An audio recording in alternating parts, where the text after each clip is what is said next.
Dr. S.S. Ahmed Saab, he wants to know about Huzur's experience with, special experience with mullahs in Tablighi session. Mullah with Tablighi Jamaat?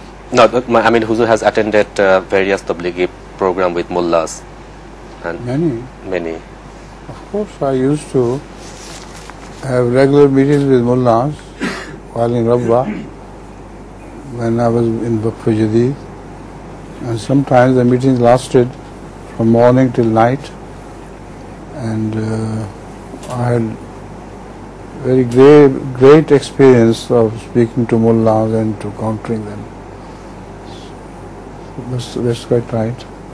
Also, I had some discussions in Bangladesh as well, and there, particularly with Tablighi Jamaat mullahs.